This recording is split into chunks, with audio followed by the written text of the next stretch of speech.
Good morning, students. Today we will see women, caste and reform. Students, इस chapter को हम लोग दो हिस्सों में बांटकर अध्ययन करेंगे।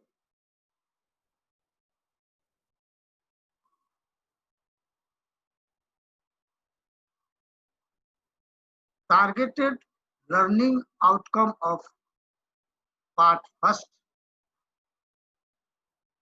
जो हमारा होगा उसमें हम लोग जानकारी हासिल करेंगे कि महिलाओं की जो स्थिति वर्तमान में है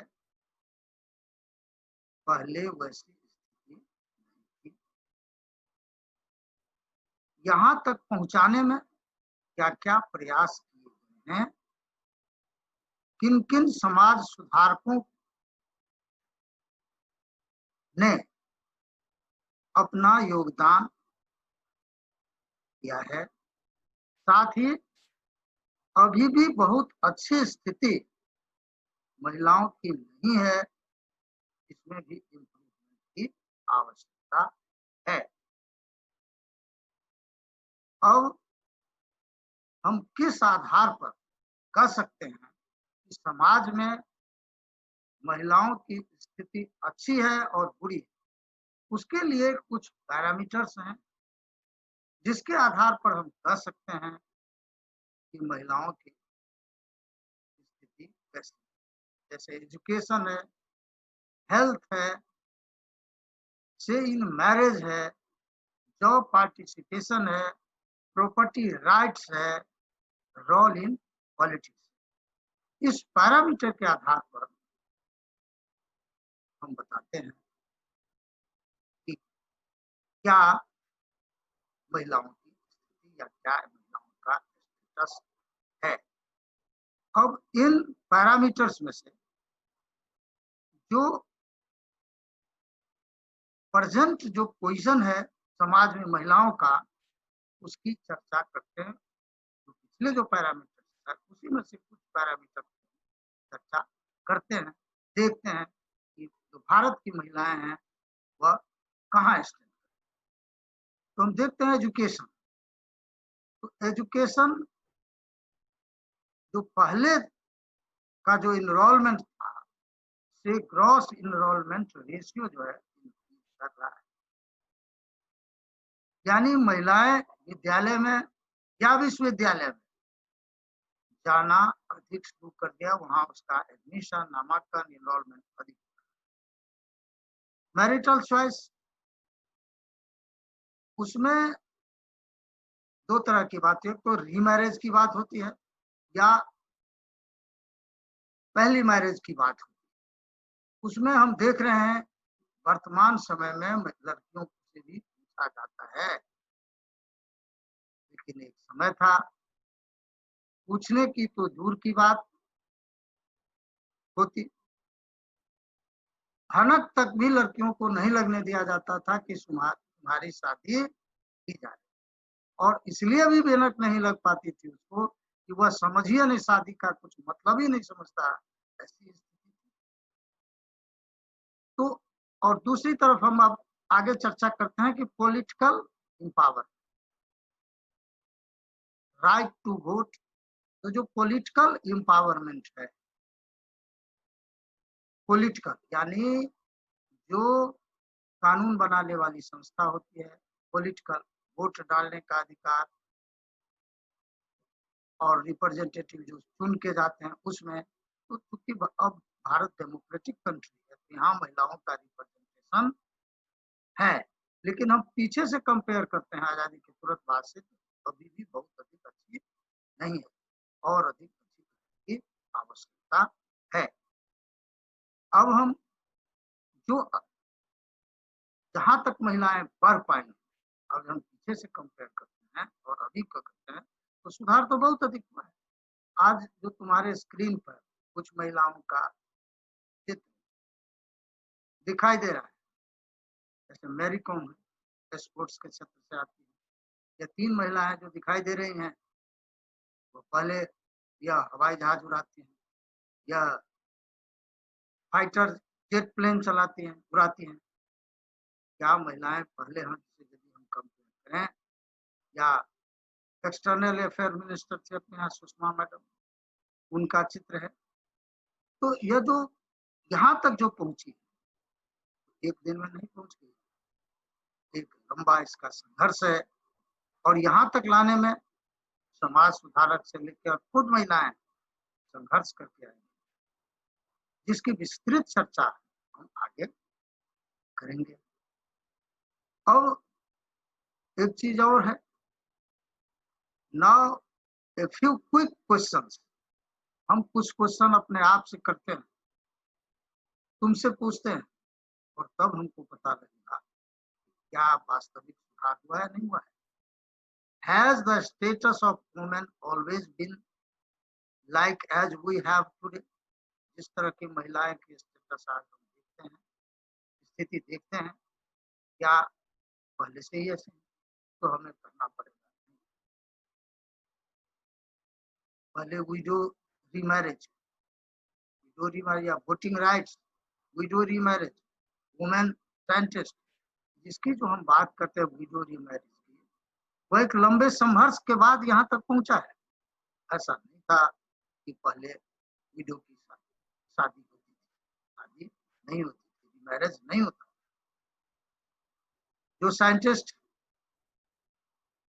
विज्ञान के क्षेत्र में जो साइंटिस्ट बनती है, वुमेन जो आज फ्लाइंग ऑफिसर बनती है, इवन के आर्मी में भी वुमेन जा रही हैं, ऐसा पहले नहीं था। ऐसा पहले नहीं था। तुमने देखा होगा, जो सती प्रथा के बारे में सुना होगा, किस तरह की भयानक स्थिति थी। चाइल्ड मैरिज के बारे में सुना होगा कि लड़के और लड़कियों को पते नहीं है, लड़कियों को पते नहीं है हमारी शादी हो रही है, और शादी कर दी जाती है। लेकिन आज ऐसी स्थिति नहीं, आज स्थिति नहीं। हम कह सकते हैं कि हमें बहुत अधिक चेंजेस आया है, लेकिन अब यह है कि has the women really become empowered today? अब ऐसा देखने से हम क्या अंदाजा है कि महिलाएं एम्पावर्ड हो गई फुल्ली? तो हम पाते हैं कि नहीं, ऐसा नहीं हुआ, और सुधार की आवश्यकता है। हम देखते हैं घरेलू हिंसा, अब यह जो स्क्रीन पर तुमको चित्र दिखाई दे रहा है, महिलाएं चिल्ला रही, क्या हो रहा है? घरेलू हिंसा की शिकार है। बराबर न्यूज़पेपर में, समाचार पत्रों में, टीवी में, रेडियो में हम लोग सुनते रहते हैं कि महिलाओं पर क्या अत्याचार। इसका मतलब महिलाओं का एम्पावरमेंट जहां तक होना चाहिए था वहां नहीं है, और करने की आवश्यकता है। और महिलाएं देखो अपने अधिकार के लिए जुल्म के खिलाफ आगे आ रहे, और जो सबसे दाहिने तरफ राइट हैंड में जो चित्र है वह है चाइल्ड में। अभी भी पूरी तरह से हटा नहीं है। जो धन के लोलुप पेरेंट्स हैं, वह बच्चे को भी, जो अपने बीकानेर का इलाका है, इसके आसपास का इलाका, जहाँ भी आखा के दिन बच्चों की शादी कम ही उम्र में करा, यह बहुत बड़ा है तो अपराध, लेकिन कभी भी है। और तो महिलाओं को एम्पावर्ड बनाने के लिए बहुत कुछ करने की अभी भी आवश्यकता है। अब जो कैसे, अब हम कुछ पीछे ले सकते हैं, जब पास्ट में जो महिलाएं या महिलाओं या समाज में जो कुरीति थी, महिलाओं के साथ जो अत्याचार होता था, उसमें बदलाव, वर्किंग टुवर्ड्स चेंज, कब से यह बदलाव आना शुरू हुआ, जिससे कि महिलाएं आज इस स्थिति में पहुंच गई हैं, या पहुंची हैं जिस स्थिति में, उस तक कब से बदलाव? तो यह बदलाव आया 19th सेंचुरी का, मतलब अर्ली 19th सेंचुरी का, 1800 के बाद 1801 से लेके 1899 तक 19 सेंचुरी। इस समय में प्रारंभिक दौर में ही, प्रारंभिक समय में ही 19 सेंचुरी के बदलाव शुरू हुए। अब बदलाव के पीछे वैसे तो नहीं हुए, क्या क्या फैक्टर्स थे जो इस बदलाव में कंट्रीब्यूट, तो वो था प्रिंट मीडिया। सबके जड़ में सबसे महत्वपूर्ण बातें थी, जैसे तो पहले पांडुलिपि, वो पांडुलिपि बहुत ही कॉस्टली होता था क्योंकि हाथ से लिखी जाती थी। जब प्रिंट का आविष्कार हुआ तो महिलाएं भी पढ़ने लगी, और जो विद्वान लोग थे उस समय में, वह महिलाओं की दुर्दशा के देखकर आपस में एक दूसरे से, विद्वान लोग, पहले तो विद्वान लोग जिनके पास नॉलेज रहेगा कि अत्याचार हो रहा है, लेकिन उसको कैसे सुधरा, तो आपस में बस डिबेट होता है, और डिबेट के माध्यम से उसको सुधार करने की, आपस में लोग अवेयर करने की कोशिश। जब अवेयर हो जाते हैं लोग तो उसमें सुधार होना शुरू हो जाता है। तो क्या हुआ, प्रिंट मीडिया के कारण इंफॉर्मेशन लोगों को मिला, और इंफॉर्मेशन चीप मीडिया, चीप सस्ता जो समाचार पत्र है, कोई चीज समाचार पत्र में निकले, कोई चीज मौखिक रूप से कहीं पर 10 आदमी को कोई उपदेश देगा, और वही बात को छाप करके, उसी बात को छाप करके, प्रिंट करके यदि लोगों को वितरण कर दिया जाए तो बहुत सारे लोगों को जानकारी मिल जाती है। तो पहले की पांडुलिपि की अपेक्षा क्या हो गया, न्यूज़पेपर सस्ते हो गए, जिससे तो इंफॉर्मेशन जो है, सूचना जो है, लोगों तक दूर दूर तक,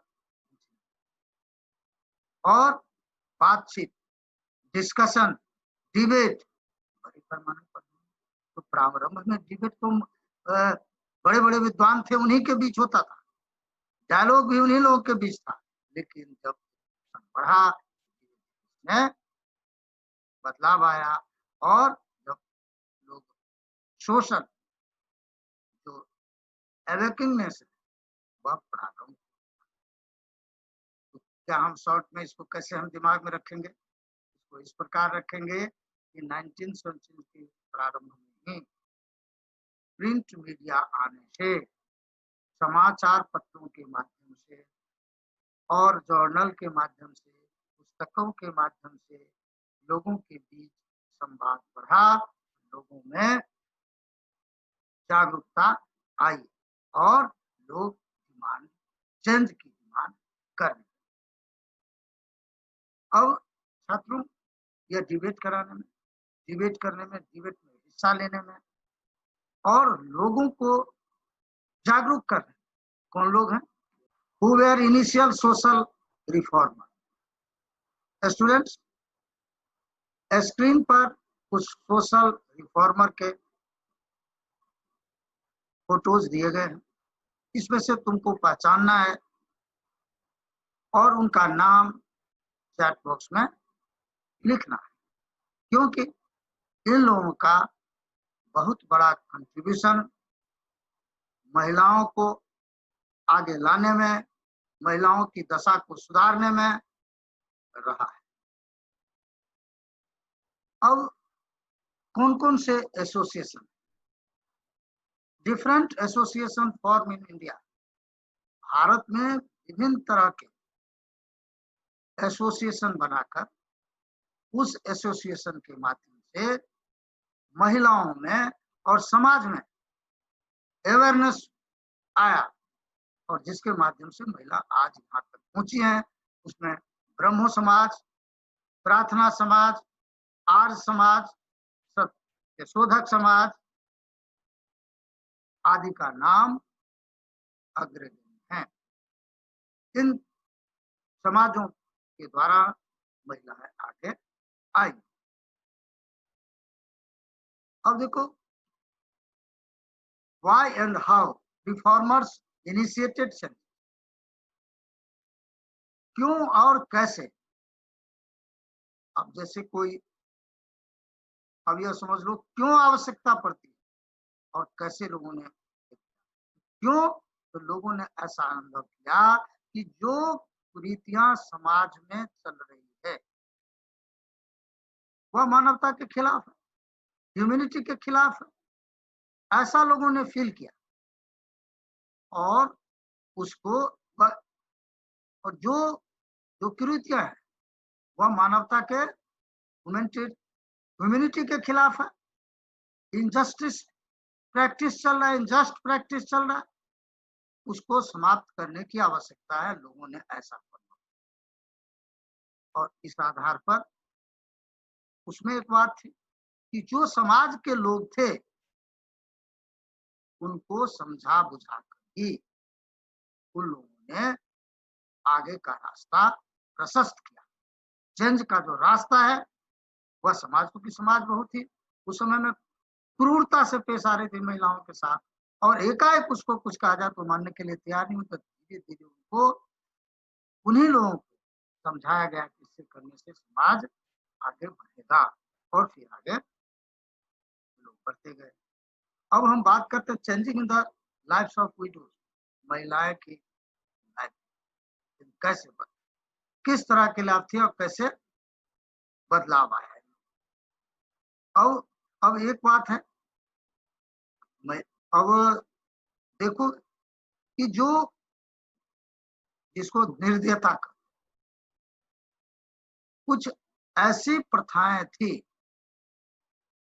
जो समाज में व्याप्त थी, और जो विधवा महिलाएं उसके साथ तो बिल्कुल डिस्क्रिमिनेशन होता था।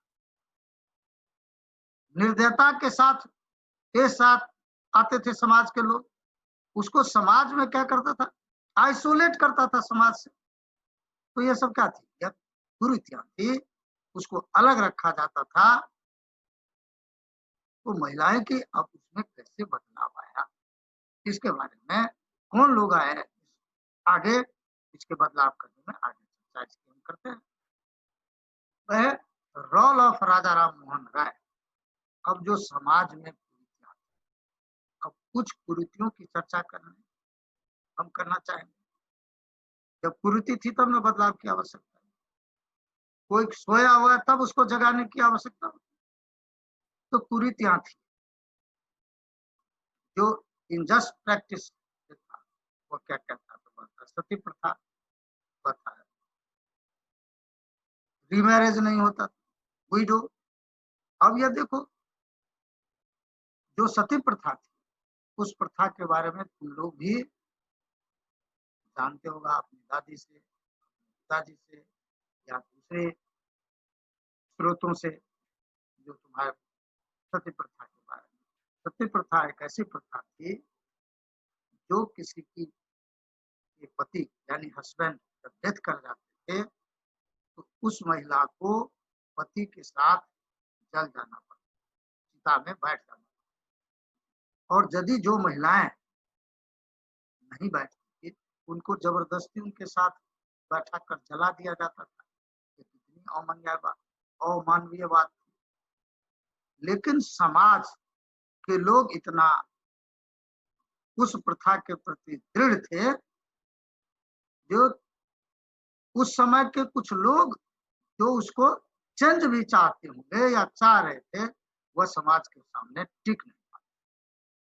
लेकिन उसमें राजा राम मोहन राय आ गया है, और आगे आने के बाद कि राजा राम मोहन राय संस्कृत के, पर्शियन के और बहुत सारी भाषाओं के विद्वान लोग, यूरोपियन, और अंग्रेजों के बीच भी उनकी कोई बहुत बड़ी प्रतिष्ठा थी कि यह विद्वान व्यक्ति। टाइम टू टाइम उनको यूरोप में बुलाया भी जाता था डिबेट के लिए। तो वो कन्विंस करने में, अंग्रेजों को कन्विंस करने में ये सफल हो गए कि यह अमानवीय है, यह प्रथा बहुत, यह सिस्टम जो है, जो प्रैक्टिस में है सती प्रथा, यह गलत है। लेकिन समाज कैसे मानता, जितना परसेंट ही समाज उस समय में माने, लेकिन समाज के बीच जो जाते थे उसमें एक बहुत बड़ी अच्छी बात लेकर के जाते थे, वह जाते थे कि यह विद्वान थे, पुराने टेक्स्ट को पढ़ते थे, पुरानी किताबों को पढ़ते थे, उसमें कहीं नहीं लिखा हुआ था महिलाओं को जलाया। तो यह लोगों के बीच इस बात को लेके जाते थे कि हमारा जो धार्मिक ग्रंथ है पुराना, उसमें कहीं नहीं लिखा हुआ है कि इस तरह की प्रैक्टिस हो, सती प्रथा सिस्टम या अन्य जो प्रैक्टिस या जो सती प्रथा है, यह कहीं अपने धार्मिक ग्रंथ में, पुराने ग्रंथ में नहीं है। इसीलिए यह सिस्टम जो है अपने धार्मिक ग्रंथ के खिलाफ और बहुत हद तक वो उसमें उन्होंने सफलता प्राप्त की, लेकिन पूरी तरह से अंग्रेजों को यह बताने में सफल हो गए कि यह जो अनजस्ट प्रैक्टिस जो है उसको एबोलिश किया जाए और 1829 में सती प्रथा पर बैन लगा दिया। अब आगे बढ़ते हैं। देखो रोल ऑफ ईश्वर चंद्र विद्यासागर, इनका रोल बेटा, जो विद्वान रहते हैं वो सभी क्षेत्रों में उनकी दृष्टि होती है, लेकिन खास करके जो विडो का रीमैरिज है, इनमें इनका बहुत बड़ा कंट्रीब्यूशन है। और इनके द्वारा, क्योंकि संस्कृत के बहुत बड़े विद्वान थे, प्रिंसिपल भी हुए संस्कृत कॉलेज के वहां, और ये अपने जमाने में संस्कृत के लिए उन्होंने अपना दरवाजा, कॉलेज का दरवाजा खोल दिया था। जब मैं संस्कृत पढ़ने नहीं जाता उस समय में, इनका बहुत बड़ा योगदान है। और तो इनके योगदान से उन्होंने क्या किया, इनके सजेशन से ब्रिटिश ने क्या किया, 1856 में कानून बना दिया कि रीमैरिज है ना, और कानून बना के इस सिस्टम को थोड़ा अब सोचने की बात। अब भाई 5 वर्ष में शादी करा देते थे आप लड़कियों का, 10 वर्ष में करा देते थे, और लड़की, कुछ तो ऐसे भी केस पढ़ने से मिला, कई किताबों में मैंने देखा कि लड़की लड़के को पहचान ही नहीं है जाता था, बहुत तरह की बीमारी आती थी, लड़के मर गए, कहता था कि आप, वो लड़की कभी मुंह भी नहीं देखा अपने हस्बैंड को, लेकिन उसको कहता था कि नहीं तुम्हारे हस्बैंड मर गए, अब तुम चलो उनके साथ, जलने के लिए तैयार है ना। तो उसमें था, और यदि जलने नहीं, विडो हो गई, उसके अलग से रीमैरिज कर नहीं सकते थे। बात धीरे धीरे सुधार हुआ, तो फिर मैंने नहीं करते। जिस समय इस तरह की बात थी कि जब आप मैरिज कर ही नहीं सकते, जिंदगी भर वैसे आपको रहना पड़ेगा, इस प्रथा को कानून बना करके, तो विडो रीमैरिज का प्रावधान यदि किसी कुछ लोगों का कंट्रीब्यूशन है, तो सबसे बड़ा कंट्रीब्यूशन ईश्वर चंद्र विद्यासागर, उनके योगदान को भुलाया नहीं जा सकता। अब window remarriage movement in other part of the country. अब देखो बेटा, यह तो जो बातें ईश्वर चंद्र विद्यासागर और राजा राम मोहन के बारे में मैंने जो बात की, वह पश्चिम बंगाल से, वेस्ट बंगाल से। अब देश के अन्य भागों में ये तो समस्याएं थी, इसी तरह के प्रैक्टिस हो रहे थे। तो उस समय में जो मद्रास प्रेसिडेंसी, तो मद्रास प्रेसिडेंसी में पेंटुलू एक संस्था बनाकर, एसोसिएशन बनाकर, उसने ईश्वर चंद्र विद्यासागर द्वारा जो अभियान चलाया गया, खास करके जो तेलुगु स्पीकिंग बेल्ट था, उस एरिया में सुधार का काम शुरू हुआ। और आपको तो मैं समझता हूँ, जो उत्तर भारत की बात करते हैं, तो स्वामी दयानंद सरस्वती का नाम कौन नहीं जानता। पूरे उत्तर भारत में उनका प्रभाव था, जो आर्य समाज बनाकर, आर्य समाज उनकी संस्था थी, और उसको बनाकर समाज में सुधार लाने का काम वो करते रहे, जीवन पर्यंत वह काम करते। तो पहले पश्चिम बंगाल में, पश्चिम बंगाल से फिर दक्षिण भारत की बात, और फिर उत्तर भारत की बात, यानी पूरे भारत वर्ष में यह जो आंदोलन था डी मैरिज का, है ना, मूवमेंट था डी मैरिज मूवमेंट, वह विधवा विवाह का आंदोलन, पुनर्विधवा विवाह का जो आंदोलन था, वह पूरे भारतवर्ष में रिफॉर्मरों के द्वारा। अब तो अभी तक हम जो चर्चा कर रहे थे, जो हमारे समाज में जो कुरीतियां थी, जिसके कारण जो महिलाओं को डिस्क्रिमिनेट किया जाता था, उसकी चर्चा। अब महिलाएं की चर्चा अब हम यही समाप्त करते हैं, और दूसरी तरफ हम चलते हैं, वह है हमारा girls being going to school, लड़कियां स्कूल जाने की। अब वैसे तो स्कूल जाने बहुत सारे प्रॉब्लम, बहुत सारी समस्या थी, प्रॉब्लम, और यह बात तय है कि जब तक एजुकेशन नहीं होगा तब तक लड़कियां आगे कैसे बढ़ेंगी। स्कूल जाना भी जरूरी था, लेकिन आज जो हम लड़कियों को देखते हैं वैसी स्थिति तो है नहीं कि मर्जी से स्कूल चले जाओ। स्कूल में जाने के लिए जो बाधाएं थी, उसकी चर्चा मैं कुछ कर देना चाहता हूँ।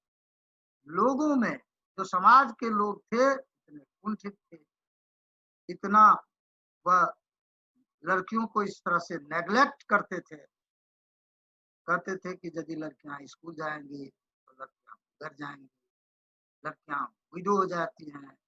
जो क्या नाम है, लड़कियां जो स्कूल जाएंगी तो जहाँ जिस रास्ते से जाती है, सार्वजनिक स्तर से होकर जाना पड़ता है। जो समाज सुधारक हैं, वह लड़कियों को कहीं जबरदस्ती नहीं ले जाए। ये सारी बाधाएं, और उन बाधाओं को पार करने के लिए किन किन लोगों का कंट्रीब्यूशन रहा है, वह हम आगे चर्चा एक एक करता हूँ। Social reformers in girls. अब एक तो विडो के पुनर्विवाह के लिए ईश्वर चंद्र विद्यासागर ने, और दूसरी तरफ ईश्वर चंद्र विद्यासागर ने क्या, गर्ल्स स्कूल खोला कोलकाता में, मुंबई में, और गर्ल्स स्कूल खोल करके लड़कियों के लिए स्कूल खोला। और पर्सनल सेक्रीफाइस में क्या हो सकता है, एक तो दूसरे से भी चंदा ले सकता है, समाज की व्यक्तिगत व यातनाएं भी समाज का सहा, व्यक्तिगत खर्च पर भी बहुत कुछ स्कूल के पीछे खर्च किया, और लड़कियों को आगे बढ़ाने में उनका बहुत बड़ा योगदान है। अब दूसरा है example of different parts of the country. अब दूसरे देश के विभिन्न हिस्सों में, अब देखिए दयानंद सरस्वती, जो आर्य समाज की उन्होंने एक संस्था की स्थापना की, उसकी शाखाएं पूरे देश में। तो जो पंजाब था, वो पंजाब में भी, है ना, उनका देखो, यह कुछ बातें ऐसी है कि जैसे किसी व्यक्ति का प्रभाव एक जैसा सभी क्षेत्रों में नहीं। तो जो उत्तर भारत का इलाका था, वैसे कुछ न कुछ प्रभाव, कुछ न कुछ फॉलोवर आर्य समाज का पूरे देश में था, नो डाउट, लेकिन कुछ इलाकों में इसका बहुत अधिक प्रभाव था। आर्य समाज पंजाब में, इनका ज्यादा प्रभाव था स्वामी दयानंद सरस्वती का। और एक बहुत ही उस समय के लिए जो ज्योतिबा फुले, जो महाराष्ट्र बहुत ही पिछड़ा इलाका था उस समय, वहां पर भी ज्योतिराव फुले ने गर्ल्स स्कूल खोलकर, आगे देखो, अब इसकी चर्चा मैं करता हूँ, यह जो देख रहे हैं, उनको दिखाई दे रहे हैं, वह पहला गर्ल्स स्कूल खोलने वाले व्यक्ति हैं। और उनकी पत्नी जो सावित्री बाई फुले, वह पहली शिक्षिका है भारत में। ऐसा हम लोगों ने कई जगह पढ़ा है। और ज्योतिबा फुले ने, जैसे हमने पीछे भी जो चर्चा जो हुई थी, चाइल्ड मैरिज से हो, चाहे वह री मैरिज का हो, जो भी हो, इस सब में इनका पूरी तरह से चाइल्ड मैरिज का भी उन्होंने अपोज किया। तो इनका जो सोचने का तौर तरीका था समाज के प्रति, बहुत ही उम्दा किस्म का था। आगे इसकी चर्चा हम जो रिफॉर्मर्स का अलग से है, उसमें भी इनकी डिटेल से चर्चा करेंगे। अब वुमेन, राइट अबाउट वुमेन। अब देखो, यह तो पुरुष वर्ग थे जो महिलाओं को आगे लाने के लिए, महिलाओं की जो दुर्दशा को सुधारने के लिए, महिलाओं के एजुकेशन के लिए काम किया। अब महिलाएं खुद अपने बारे में सोचने लगी, क्योंकि सोचेगा कौन?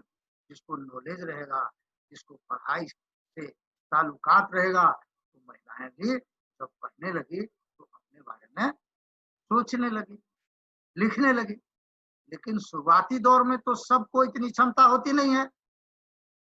तो बेगम्स ऑफ भोपाल, इन्होंने मुस्लिम महिलाओं के लिए, क्योंकि वह मुस्लिम सोसाइटी से आती थी, तो मुस्लिम महिलाओं के लिए ने बहुत प्रयास किया।